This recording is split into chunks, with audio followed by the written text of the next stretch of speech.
Welcome to the JAMODI podcast. We are all surrounded by amazing coaches and leaders. So let's get an inside look at not just what they do, but how they do what they do. After all, becoming the best versions of ourselves is JAMODI, just a matter of doing it. Are you ready to level up your team skill development? Well, Ballology is here to support you in driving accountability and skill development. The Ballology app is more than just tracking. It's a resource for enhancing skills, knowledge, and mindset across your program. Join coaches all across the country using Ballology to simplify training and empower your athletes. Let's build consistency, accountability, and skill development together. This is such an honor for me because coming out of college in 2004, I played for some really good coaches. Coach Bliss was a really big 4-out flex guy. And so I got kind of deep into that offense. Any coach that you ever have, you pick in pieces of them, but I didn't really feel like I had an offensive identity or thought. And then coach, in 2006, I got this packet. Called the Memphis Attack Offense and started learning more about it, but then really wanted to know where it came from. And that's when I learned of your name years ago. And so to get to have this time is so cool. And I would imagine you get to talk a lot about that, but I would first love to know about the daily habits that you have that set you up for success. Honestly, for me, Matt, the first thing is I'm an early person. I like to get up early, get things done. I think a big part of that is I hate not being prepared.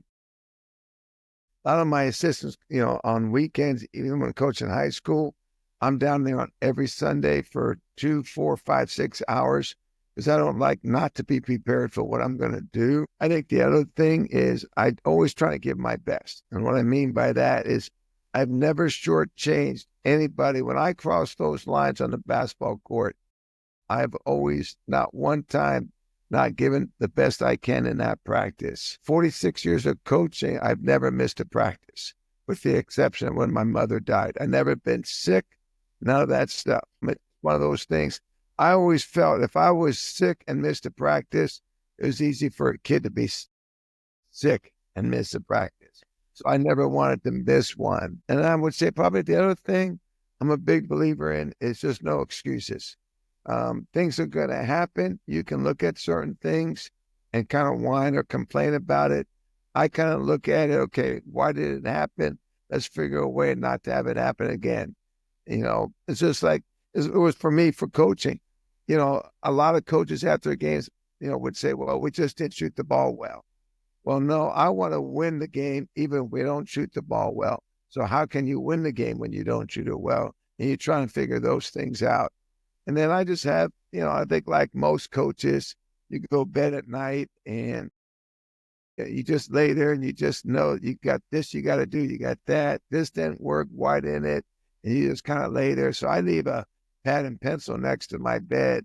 As if I don't write down what I'm thinking about then, it'll stay in my head the whole night and just for things for me to work on.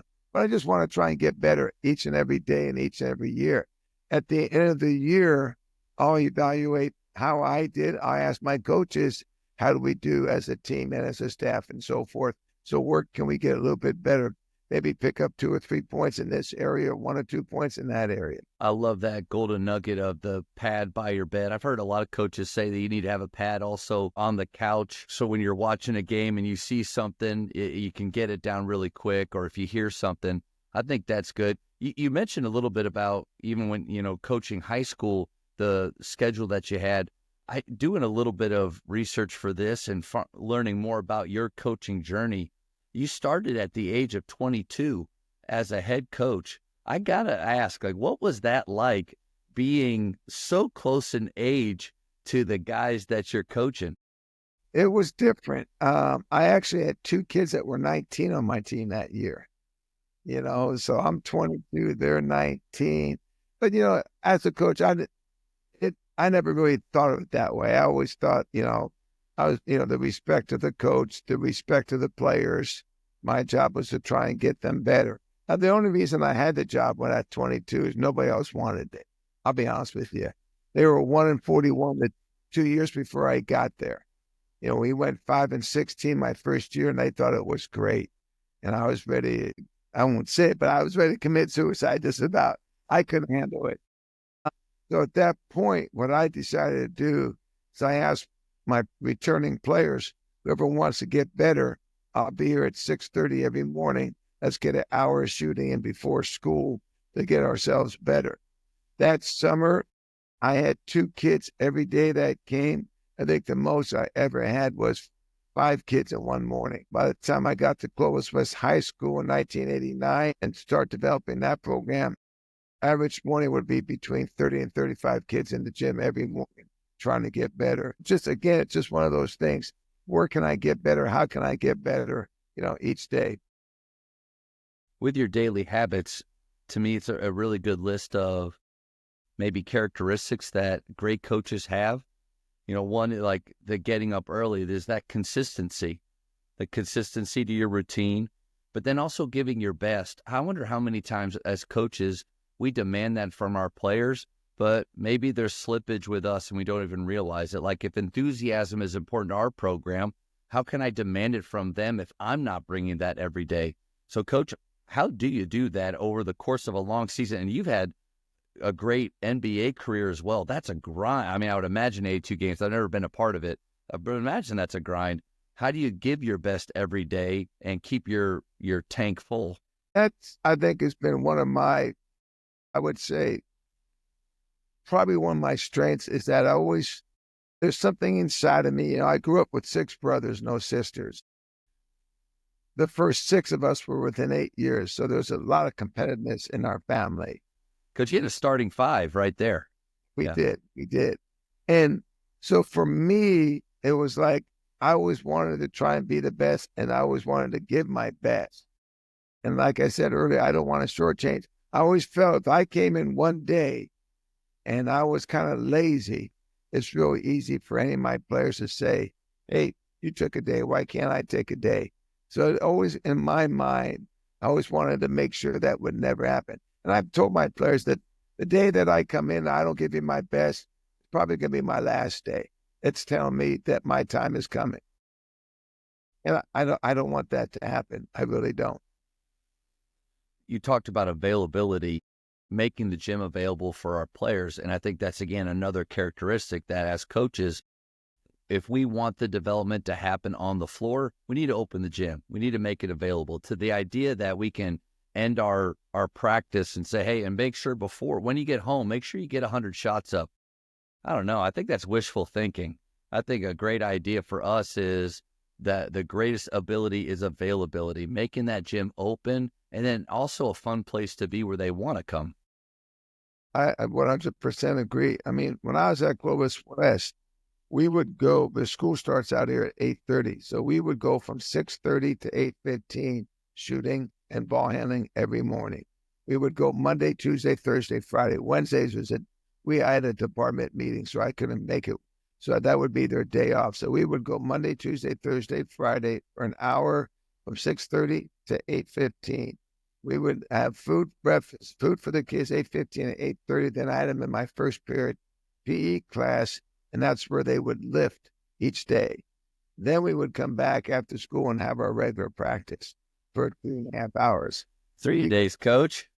You can see they get plenty of basketball in. How did you change the culture from Coach wants us there at 6:30 in the morning, where you only had 1 or 2 guys? How do you change it to 30 to 40, where I would imagine the idea is, this is what we do. Can't believe we get to do this. What was that big change? I think it was more of the players that I had.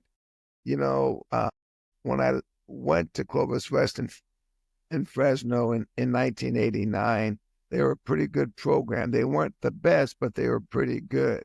And again, for me, I want to get better every year, and I want my players to get better every year. And we just laid it out. Look, if you guys talk about where you want to be good, you want to be a champion, well, this is the course that you need to take. And it built up. That first year, we might have had 10 or 12. Then it got to 12 to 14. Then it got 15 to 20, and then for me, and here's another thing I think is kind of neat. All my years of coaching high school on the varsity, I never cut a kid. Okay. With the exception, There's 2 kids I cut only because of their parents, not because of them. Because my rule was with them, if you're going to come every morning at 6:30, you're going to work your tail and you're going to be a good teammate, I'm going to keep you. I mean, I had up to 17 kids one year on the team. So 15, 16, and 17, we only suited out 15. So 15, 16, 17, every third game would dress out. But they felt like they were part of it. We made them feel like they were part of it. All 3 of those kids, 15, 16, and 17, came back and coached for me just because of their love of the game and what they did. And I was always a big believer. If the kid wants to work that hard, put his time in, has a great attitude, is a great teammate, I will keep it and I wouldn't cut him. The only reason those 2 kids were cut is that their parents kind of, hey, my kid's better than this. He should have a uniform all the time, blah, blah, blah. And I said, nope, sorry. That's what I was going to ask. I think when coaches hear such a large bench, they immediately go to, man, what kind of parent problems is that going to be? What kind of conversations did you have with those guys? Did you bring the parents in and maybe bring them into that idea of like, we want you to be here, but this is what the year's going to look like? How'd that go? No, you have to. I think every year we always have I have a really good, usually really, really good parents. And I'm upfront and I'm honest with them. At the end of the season, we have our banquet. Beginning of summer, we have a meeting at the parents know what the summer expectations. When the season begins, we have a parent meeting. And I go through it with them. And I let the kid know. I said, this is what you're in. I said, not only you have to decide this, you need to let your parents know.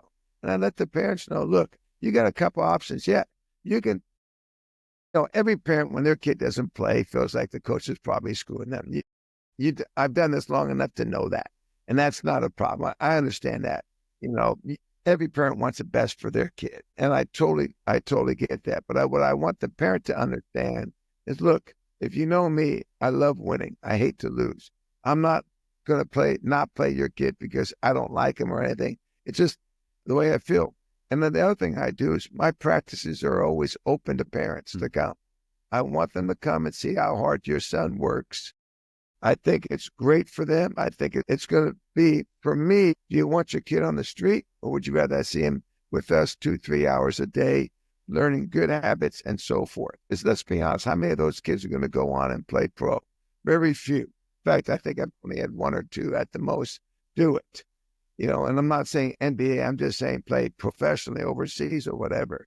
So again, I think just the habits, and I can't say how many kids through my years have come back and say, thank you, coach, what you've done for me and teaching me good habits, getting up early, and all the things we did. Thank you for checking out today's episode. Please take a moment to subscribe to this podcast, share it with your fellow coaches, and find us on social media for what's coming up next on the JAMODI podcast. It's just a matter of doing it.